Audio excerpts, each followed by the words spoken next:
قمه ديال التضامن والتآزر ما بين ابناء فاس. يعني هذه يعني البادره يعني يضرب بها المثل بطبيعه الحال.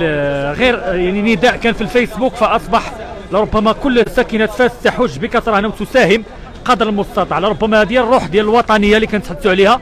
الوطنيه ماشي هي تدوينات فقط في الفيسبوك، ولكن الوطنيه تجسد في ارض الميدان. الوطنيه تجسد يعني بالافعال وليس فقط بالاقوال. ساكنه فاس يعني بطبيعه الحال كانت في الموعد. نعم، ضحايا الزلزال نحن معكم قلوبا، قلوبنا معكم، واكيد قادمون اليكم بطبيعه الحال من اجل ربما هذا